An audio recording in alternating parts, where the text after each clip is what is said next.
जय हिंद student, now we start class 9th biology. तो क्लास 9th बायोलॉजी में हमने आपको क्या समझा दिया था? मैंने आपको समझा दिया था कि किस तरीके से आपकी सेल की डिस्कवरी हुई थी। ठीक है, आपको अच्छे से समझ में आ गया था कि कैसे आपकी सेल की डिस्कवरी हुई थी। अच्छा बताइए, किसने की थी सबसे पहले सेल की डिस्कवरी? तो सेल की डिस्कवरी किसने की थी सबसे पहले? रॉबर्ट हुक ने। हाँ, वही जिसको मैंने लास्ट वीडियो में अंकल बोल दिया था, याद है ना? चलिए, तो अगर आपने वो फर्स्ट वीडियो नहीं देखा है तो पहले फर्स्ट वीडियो को देख लीजिएगा। तो सबसे पहले आपकी सेल की जो डिस्कवरी है, सेल की डिस्कवरी की थी रॉबर्ट हुक ने। ठीक, अब उन्होंने अपना माइक्रोस्कोप बनाया, उसके बाद उसमें माइक्रोस्कोप उन्होंने अपना देखा, उसके बाद एंटोनी वॉन ल्यूवेनहॉक आए। ठीक है, उन्होंने थोड़ा सा जो माइक्रोस्कोप था उसे थोड़ा कॉम्प्लेक्स फॉर्म दे दिया, कंपाउंड माइक्रोस्कोप का फॉर्मेशन कर दिया। देन आफ्टर उसके बाद आपका क्या बना? एक साइंटिस्ट थे, दो साइंटिस्ट थे, नॉल एंड रस्का। ठीक है, इन्होंने क्या किया? इलेक्ट्रॉन माइक्रोस्कोप की डिस्कवरी की। ठीक है, कौन थे आपके? Knoll and Ruska. इन्होंने इलेक्ट्रॉन माइक्रोस्कोप की डिस्कवरी की और पता चला कि क्या पता चला कि जो सेल है, सेल आपका माइक्रोस्कोपिक है, उसके अंदर जो अल्ट्रा माइक्रोस्कोपिक स्ट्रक्चर्स हैं उनको भी मैग्नीफाइड करके देखा जा सकता है। ठीक है, मीन्स जो सेल ऑर्गेनेलीज हैं उनको भी मैग्नीफाइड करके, मीन्स उनका भी बड़े से बड़ा फॉर्म हम इजिली क्या कर सकते हैं? देख सकते हैं। समझ गए? तो इस तरीके से सिंपल माइक्रोस्कोप, कंपाउंड माइक्रोस्कोप और फिर आपका इलेक्ट्रॉन माइक्रोस्कोप का फॉर्मेशन हुआ। डन है। और इलेक्ट्रॉन माइक्रोस्कोप की सबसे पहले किसने बनाया था? साइंटिस्ट कौन थे आपके? Knoll and Ruska. ठीक है, कौन से साइंटिस्ट थे? इलेक्ट्रॉन माइक्रोस्कोप लिख देती हूं मैं, इलेक्ट्रॉन माइक्रोस्कोप।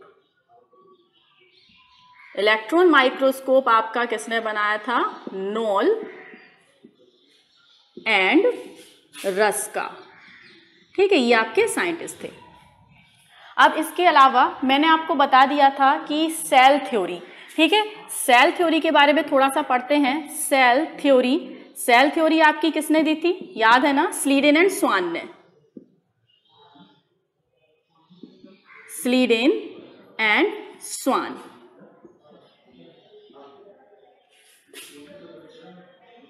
स्लीडेन एंड स्वान नाम के साइंटिस्ट थे। इन्होंने क्या दिया था? आपका सेल थ्योरी सबसे पहले दिया था। ठीक है, आप सेल थ्योरी में ये जो स्लीडेन थे, स्लीडेन वास्तव में क्या थे? आपके बॉटनिस्ट थे, बॉटनिस्ट। ठीक है, botanist means the scientist of botany. Botany समझते हैं ना, जो कि किसकी स्टडी करते हैं? आपकी प्लांट्स की स्टडी करते हैं। ठीक है, तो ये प्लांट्स की स्टडी करने वाले साइंटिस्ट थे। और दूसरे आपके कौन थे? स्वान। ठीक है, स्वान क्या थे? आपके जूलॉजिस्ट थे। ठीक है, जूलॉजिस्ट थे, मीन्स ये किसकी स्टडी करते थे? जूलॉजी में किसकी स्टडी की जाती है? आपकी एनिमल्स की। तो ये आपकी स्टडी करते थे किसकी? एनिमल्स की स्टडी करते थे। ठीक है, तो इन दोनों ने मिलकर एक थ्योरी दी जिसे हम किस नाम से जानते हैं? आपकी सेल थ्योरी के नाम से। और कब दी थी इन्होंने? कब दी थी इन्होंने? दी थी 1885 में। ठीक है, तो ये कभी कभी आपका 1 मार्क्स क्वेश्चन पूछ लिया जाता है कि सबसे पहले जो आपकी सेल थ्योरी है वो किसने प्रपोज की थी? तो किसने प्रपोज की थी? स्लीडेन एंड स्वान ने प्रपोज की थी। कौन से ईयर में प्रपोज की थी? तो 1885 में प्रपोज की थी। हाँ, ठीक है, 1885 में। और क्या हुआ था बता सकते हैं? हाँ, थोड़ा सा आपका हिस्टोरिकल टाइप में जाएगा क्वेश्चन, मैं बता देती हूँ। एक तो आपकी सेल थ्योरी थी और थोड़ा सा अगर आप अपनी जो मॉडर्न हिस्ट्री की बात करें तो 1885 में हमारी जो कांग्रेस है, ठीक है, इंडियन नेशनल कांग्रेस की भी क्या हुई थी? वहां पर फाउंडेशन हुआ था। ठीक है, वो तो चलो हिस्ट्री ज्योग्राफी में हम पढ़ेंगे। तो 1885 में आपका क्या हुआ? बायोलॉजी में सेल थ्योरी आपकी दी गई थी। ठीक है, चलिए, जहां भी ईयर आ जाए 2-3 को रिलेट करके समझ लें आप, तो क्या हो जाएगा वहां पर कि हमें कुछ दूसरे सब्जेक्ट से रिलेटेड भी नॉलेज मिल जाएगी। चलिए, तो स्लीडेन एंड स्वान ने ये किया। अब सेल थ्योरी थी क्या? अब सेल थ्योरी क्या थी बेटा आपकी? सेल थ्योरी में स्लीडेन और स्वान और एक साइंटिस्ट और ऐड हो गए। कौन? आपके रुडोल्फ वर्च्यू। ठीक है, कौन से साइंटिस्ट? Rudolf virtue. ठीक है, वही रुडोल्फ वर्च्यू। उन्होंने स्पेशल कुछ लैंग्वेज बोली थी। कौन सी? ओमनिस सेलुलाई सेलुला। याद आया ना? मैंने बताया था every new cell existing from pre cell. ठीक है, कोई भी नई सेल कब बनती है, जब पहले से कोई सेल आपकी प्रेजेंट होगी तभी बनेगी। ठीक है, तो सेल थ्योरी वास्तव में स्लीडन एंड स्वान ने दी थी, लेकिन लास्ट में कुछ टाइम बाद वर्च्यू नाम के एक साइंटिस्ट भी उसमें क्या हो गए, आपके ऐड हो गए। तो सेल थ्योरी के अगर हम पॉइंट्स की बात करें कि सेल थ्योरी में किस किस चीज को बताया जाता है, तो सेल थ्योरी में आपका क्या बताया जाता है, सबसे पहले all organism are made up by cell. मैं लिख देती हूं, क्या है आपका, all organism are made up by cell. ठीक है, मीन्स सभी जो ऑर्गेनिज्म हैं वो किससे मिलकर बने होते हैं, आपके सेल से मिलकर बने होते हैं। समझ रहे इतनी बात, all organism are made up by cell, सभी ऑर्गेनिज्म सेल से मिलकर बने हैं, चाहे वो आपका प्लांट हो, चाहे वो आपका एनिमल हो, चाहे मैं हूं। ठीक है, मेरी एवरी बॉडी के एवरी पार्ट है, ब्रेन है मेरा, हाथ है मेरे, आपके, ये सब किससे मिलकर बने हैं, नंबर ऑफ सेल से मिलकर बने हैं। समझ गए इतनी बात। अब बात करते हैं सेकेंड पॉइंट का, all metabolic process, all metabolic process, all metabolic processes are completed within cell, ठीक है, जितने भी मेटाबॉलिक प्रोसेस हैं वो सभी किसके अंदर होती हैं, सेल के अंदर ही होती हैं। इसीलिए सेल को क्या कहा जाता है, आपका फंक्शनल यूनिट ऑफ लाइफ। ठीक है, जितनी भी आपकी मेटाबॉलिक प्रोसेस हो रही हैं, ठीक है, मेटाबॉलिक प्रोसेस में क्या होती है, ऐसी केमिकल प्रोसेस जिससे कि किसी कॉम्प्लेक्स चीज का फॉर्मेशन होता है। ठीक है, या फिर आपका क्या है, कॉम्प्लेक्स चीज का फॉर्मेशन होता है, या फिर आपका दूसरा क्या होता है, सिंपलेस्ट थिंग का ब्रेकडाउन होता है। ठीक है, तो मेटाबॉलिक प्रोसेस की अगर हम बात करें तो मेटाबॉलिक प्रोसेस में एक तो होती है आपकी क्या, एनाबॉलिक,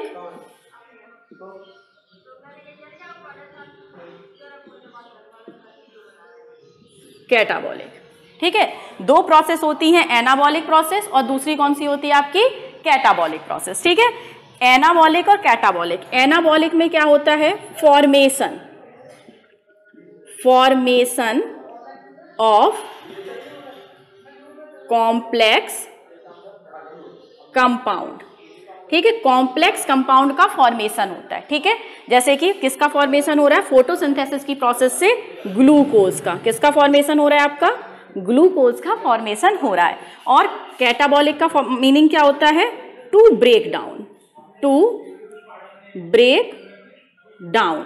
ठीक है, अब ब्रेक डाउन किसका हो रहा है, जैसे कि रेस्पिरेशन में आपका क्या बनता है, कार्बन डाइऑक्साइड, वाटर और आपकी एनर्जी। ठीक है, किससे बनती है, ग्लूकोज के ब्रेक डाउन से। समझ गए, तो ये सारी प्रोसेस मींस यहाँ पे ग्लूकोज का फॉर्मेशन हो रहा है किससे, फोटोसिंथेसिस से। ठीक है, तो मेटाबॉलिक प्रोसेस में फोटोसिंथेसिस और रेस्पिरेशन, ये सभी आपकी प्रोसेसेस कौन सी हैं, मेटाबॉलिक प्रोसेस हैं। समझ गए ना, एना का मतलब क्या है, फॉर्मेशन, और कैटा का मतलब, कैटाबॉलिक का मीनिंग क्या है, ब्रेक डाउन होना। डन है ना इतना, बिल्कुल।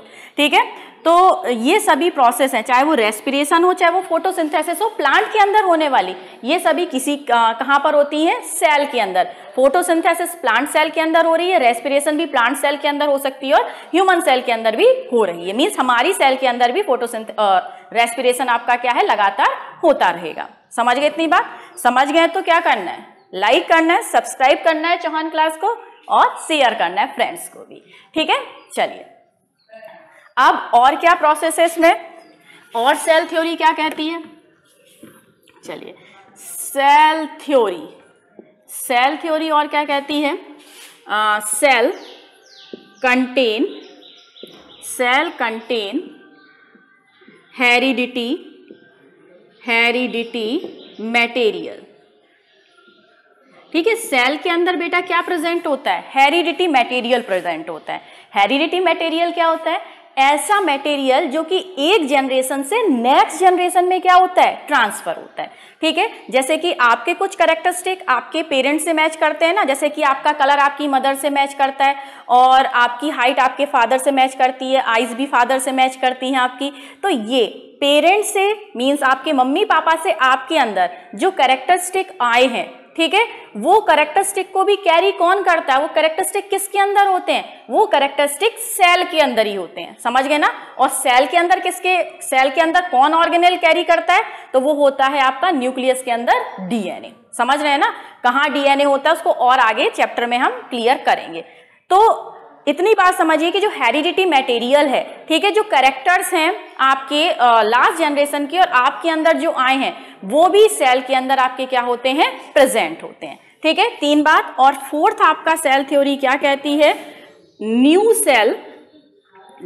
सेल अराइज फ्रॉम प्री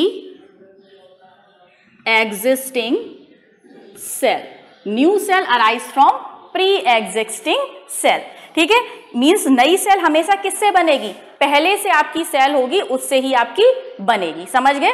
तो ये सेल थ्योरी थी आपकी, और ये वाला पॉइंट तो वर्च्यू से ले लिया था, है ना, इनका वाला था ओमनीसेलुला सेलुला वाला।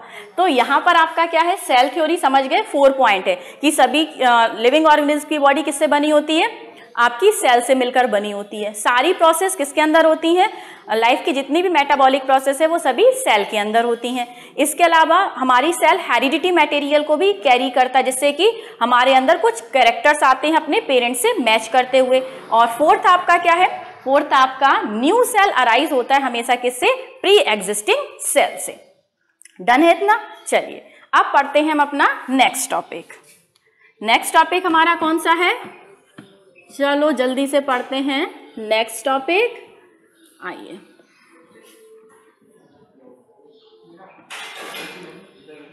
Shape and size of cell. ठीक है, सबसे पहले हम साइज ही पढ़ लेते हैं, size and shape of cell. ठीक है, सेल का क्या साइज होता है और सेल का क्या शेप होता है। ठीक है, तो अगर हम साइज की बात करें, हमारे वैसे तो सेल हम क्या कहते हैं, माइक्रोस्कोपिक होता है, मींस नेकेड आई से हम नहीं देख सकते। ऐसे हाथ में सेल और हम ऐसे देख लो, देख मेरी सेल, मेरे हाथ की सेल, ठीक है, प्लांट की सेल नहीं देख सकते ना हम ऐसे। ठीक है, तो हम ऐसे सेल नहीं देख सकते, क्योंकि मोस्ट ऑफ सेल कैसे होते हैं हमारे, माइक्रोस्कोपिक, मींस माइक्रोस्कोप में ही हम उन्हें देख सकते हैं। ठीक, तो कौन से सेल हैं, कुछ बड़े होते हैं, कुछ आपके क्या होते हैं, काफी छोटे होते हैं। तो अगर हम बात करते हैं सबसे स्मॉलेस्ट सेल की, ठीक है, तो सबसे स्मॉलेस्ट सेल कौन सा है हमारा, माइकोप्लाज्मा गैलीसेप्टिकम। कौन सा है हमारा, माइकोप्लाज्मा।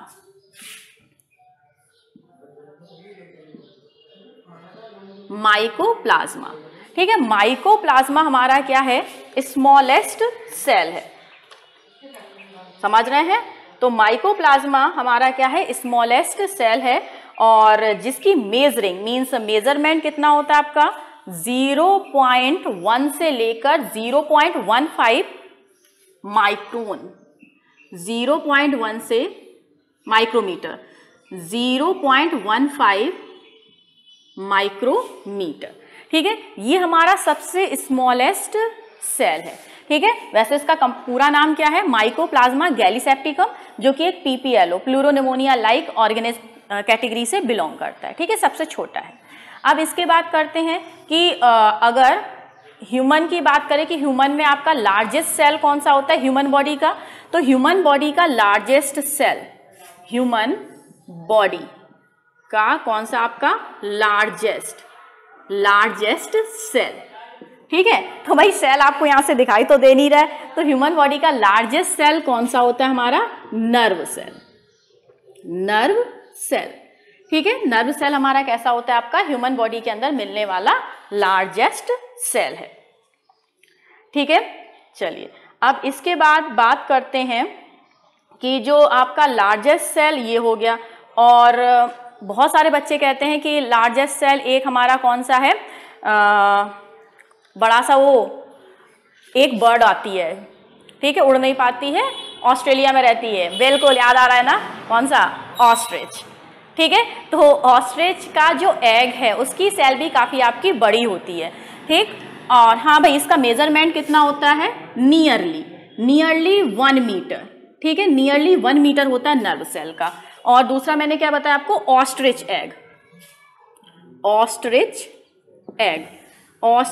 एग है आपका, वो 170 इंटू 135 mm इन डायमीटर, ठीक है, इन डायमीटर। जो आपका ऑस्ट्रिच एग है इसका डायमीटर 170 इंटू 135 mm होता है। समझ रहे हैं आप इतनी बात? चलिए, और सेल की बात करें, इससे और बड़ी सेल क्या होती है, ठीक है। एक आपने देखा होगा, सुना होगा, मलेरिया हो जाता है ना, मलेरिया, सर्दी लगती है उसे बहुत तेज, ठीक है, मलेरिया, ठीक है, क्या हो गया, मलेरिया हो गया। तो मलेरिया किससे होता है, मलेरिया होता है आपका प्लाज्मोडियम, ठीक है। प्लाज्मोडियम वाइवेक्स एक स्पेशल उसकी स्पीसीज है, स्ट्रेन है, कौन सा, प्लाज्मोडियम वाइवेक्स, ठीक है। इसका जो स्पोरोजाइट होता है, ठीक है, स्पोरोजाइट क्या है, स्पेशली जो डिसीज कॉज करने वाला है, ठीक। तो इसका प्लाज्मोडियम वाइवेक्स है, इसका स्पोरोजाइट करीब 2 माइक्रोमीटर, ठीक है, 2 माइक्रोमीटर इन डायमीटर आपका उसका साइज होता है, किसका, प्लाज्मोडियम वाइवेक्स का। डन है इतना।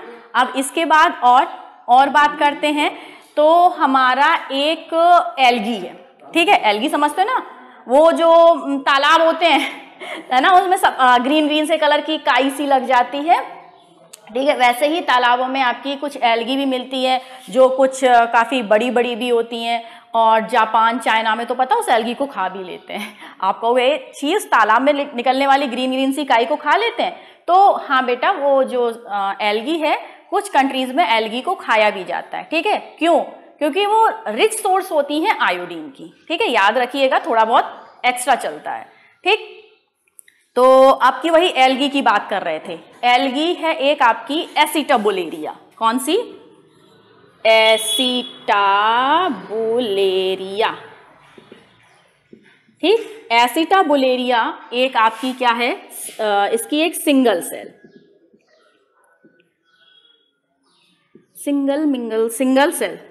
ठीक है, क्या है आपका, सिंगल सेल। तो इसकी सिंगल सेल कितनी होती है, करीब 10 सेंटीमीटर इन लेंथ, है, समझ रहे हैं। तो एसिटाबुलेरिया हमारी क्या है, एक एल्गी है, और इस एल्गी की जो सेल है नियरली 10 सेंटीमीटर इन लेंथ होती है, ठीक। अब एक और आपकी बात करते हैं, इससे भी बड़ी कोई सेल होती है, तो हाँ है, एक और है, कौन सी, मनीला हेम्प, ठीक है। मनीला हेम्प पे आपका इसका फाइबर, ठीक है, फाइबर समझते हैं ना, रेसा फाइबर सेल है, ठीक। जैसे आप लकड़ी वगैरह तोड़ते हैं ना, तो उसमें से फाइबर से निकल आते हैं। अब टीचर ग्रीन लकड़ी मंगाता है मारने के लिए, तो उसे छील देते हैं, ठीक है, तो छीलने पर वो रेसे से निकलते हैं, कुछ इसी टाइप का आपका फाइबर है, ठीक है। और नाम क्या है, मनीला हेम्प। इसकी एक सिंगल सेल की जो लेंथ है, ठीक है, करीब कितनी होती है आपकी, 100 सेंटीमीटर, ठीक है, 100 सेंटीमीटर इन लेंथ। तो ये बात हुई आपकी किसकी, कुछ स्पेसिफिक मैंने बता दी है जो इम्पोर्टेंट है, कि इनकी आपकी साइज क्या होती है सेल्स की, ठीक है। सबसे छोटा सेल आपका कौन सा है, सबसे छोटा सेल है माइकोप्लाज्मा गैलीसेप्टिकम, और वो कितना होता है, 0.1 से 0.15 आपका माइक्रोमीटर, ठीक है, समझ रहे ना इतनी बात। उसके बाद ह्यूमन बॉडी है, ह्यूमन बॉडी की लार्जेस्ट सेल्स कौन सी है, नर्व सेल है, अबाउट 1 मीटर, सही बात है, एक ही चीज बोली थी, 1 मीटर उसकी लेंथ होती है। ऑस्ट्रिच एग इतना होता है आपका, प्लाज्मोडियम वाइवेक्स आपकी 2 माइक्रोमीटर, एसिटाबुलेरिया, आपको ये याद रखना है, ठीक है, ये इंपॉर्टेंट है काफी, ये आपको याद रखनी है इनकी लेंथ, ठीक। ये अधिकतर पूछा जाता है सबसे छोटा, और अधिकतर ये पूछा जाता है कि एल्गी जो सबसे बड़ी है सिंगल सेल 10 सेंटीमीटर का है, विच इज कॉल्ड एसिटाबुलेरिया, ठीक है, समझ गए इतनी बात। चलिए अब आते हैं हम अपने नेक्स्ट टॉपिक पर, और नेक्स्ट टॉपिक हमारा कौन सा है? Shape, shape of the cell. चल, तो शेप तो आप समझते हैं ना, हाँ, किसी का शेप कैसा है, टेढ़ा है, मेढ़ा है, आड़ा है, तिरछा है। तो सेल भी, जैसे कोई बच्चे कैसे होते हैं, बच्चे नहीं यार, कोई लड़की कैसी होती, बड़ी सुंदर सी होती है ना, और नहीं उसका तो बिल्कुल जो फेस है बिल्कुल सुंदर सा राउंड है, किसी का तो मैम इतना लंबा फेस है बोलते हैं ना, बिल्कुल वैसे ही सेल भी होते हैं। कुछ तो आपके कैसे होते हैं, स्फेरिकल होते हैं, कुछ आपके स्टार शेप्ड होते हैं। तो इसी टाइप से आपके सेल के भी डिफरेंट शेप होते हैं, ठीक है। तो सेल के आपके शेप किस किस टाइप के होते हैं? तो अगर हम बात करते हैं किसकी, आपकी सिंगल सेल है अमीबा, अमीबा, ठीक है। और दूसरा है हमारा WBC, WBC जिसे हम ल्यूकोसाइड भी कहते हैं। क्या बोलते हैं? ल्यूकोसाइड्स, ल्यूकोसाइड्स, ठीक है। व्हाइट ब्लड सेल्स हमारी बॉडी के अंदर होते हैं ना, white blood cells, army of the body, हमारी बॉडी की आर्मी कहलाती है। तो इनका जो शेप है वो कैसा होता है आपका? इर्रेगुलर, इर्रेगुलर, ठीक है। इर्रेगुलर समझते हैं ना, टेढ़ा मेढ़ा, जैसी मर्जी वैसा बन जाता है, ठीक है। मीन्स कुछ भी ऐसा ऐसा ऐसा ऐसा ऐसा कैसे भी कर लीजिए, ठीक है। तो बिल्कुल ऐसा ही शेप होता है किसका? अमीबा का, जो सिंगल सेल होता है, वाटर में रहता है, ठीक है। और दूसरा किसका होता है बेटा? आपका WBC का, जिसे हम ल्यूकोसाइड भी बोलते हैं। इर्रेगुलर शेप होता है, टेढ़ा मेढ़ा सा कैसा भी, ठीक है। और ये किसकी हेल्प से चलते हैं? ये किसकी हेल्प से चलते हैं? स्यूडोपोडिया, ठीक है। किसकी? स्यूडोपोडिया, ठीक है। स्यूडोपोडिया का मतलब होता है फॉल्स लेग। चलिए, तो नेक्स्ट है आपका कौन सा? Bone cell. अगर हम बोन सेल की बात करें तो आपकी कितनी बोन्स हैं, ठीक है। बोन्स समझते ना, कहते हैं कि हड्डियां तोड़ देंगे, ठीक है। तो कितनी हड्डियां तोड़ोगे भाई? हैं कितनी हड्डियां हमारे पास, कितनी है बोन्स, ठीक है। तो हमारे पास कितनी है? 206 बोन्स है। अब ये बोन सेल की शकल कैसी होती है? मीन्स शकल का मतलब इनका स्ट्रक्चर कैसा होता है, इनका शेप कैसा होता है? तो बोन सेल का शेप होता है आपका स्टीलेट, मीन्स कुछ स्टार शेप में होती है। स्टीलेट शेप का आपका होता है कौन? Bone cell. अब इसके अलावा और सेल कैसी होती हैं आपकी? कुछ सेल हमारी होती हैं 3rd नंबर पर ओवल, ओवल और स्फेरिकल, ठीक है। ओवल भी हो सकती हैं, स्फेरिकल भी हो सकती हैं, ठीक है। गोलू मोलू सी। क्या होता है? एग, अंडा देखा है ना, ओवल होता है। तो मोस्ट ऑफ एग सेल हैं, ठीक है। मोस्ट ऑफ क्या है आपकी? Egg cell. एग सेल कैसे होते हैं बेटा? ओवल होते हैं या फिर स्फेरिकल होते हैं। इट्स डन, ठीक है। अब नेक्स्ट आता है और कैसी सेल होती हैं? तो कुछ सेल्स हमारी कैसी होती हैं? स्पिंडल शेप होती हैं। क्या है आपका? स्पिंडल, स्पिंडल शेप, ठीक है। स्पिंडल शेप क्या होता है? जो दोनों साइड से तो कैसी हो? टेपर्ड हो। टेपर्ड का मतलब ये समझ रहे हो ना, पिचकू सा पिचकू सा, बीच में मोटू सा। तो दोनों एंड तो कैसे हो? पिचकू पिचकू से, और बीच में कैसा हो? मोटू मोटू सा, ये वाला। तो ये पिचकू एंड, ये पिचकू एंड, बीच में मोटू।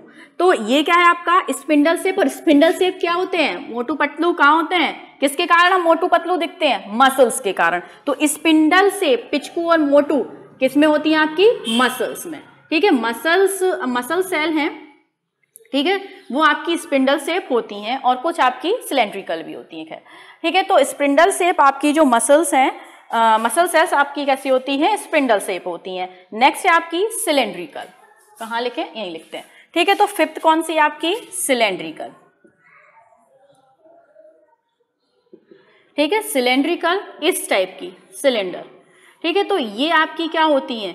इस टाइप की आपकी जो सेल्स होती हैं, ये मिलती हैं किसमें? आपकी फ्लोएम, प्लांट में जो फ्लोएम एंड जाइलम होता है ना, ठीक है। फ्लोएम प्लांट में फूड का ट्रांसपोर्टेशन करता है, और जाइलम क्या करता है? वाटर का ट्रांसपोर्टेशन करता है। फ्लोएम से फूड और जाइलम से वाटर, ठीक है। तो प्लांट में जो वाटर और फूड के ट्रांसपोर्टेशन के लिए रेस्पॉन्सिबल होती हैं, वो आपकी फ्लोएम एंड जाइलम कैसी होती हैं? सिलेंड्रिकल इन शेप होती हैं, ठीक है। सिलेंड्रिकल इन शेप होती हैं। इसके अलावा बहुत सारी शेप है, जैसे कि आपका एक है स्लीपर शेप, स्लीपर, ठीक है। स्लीपर शेप, आप स्लीपर समझते हैं ना, 6, ठीक है, स्लीपर शेप का मतलब है आपका क्या, चप्पल यार, ठीक है, वही चप्पल जिससे कि एक ऐसा इंस्ट्रूमेंट है जो कि अगर मदर उठा ले तो उसके बच्चे बिगड़ने से बच जाते हैं, जानते हैं ना स्लीपर चप्पल।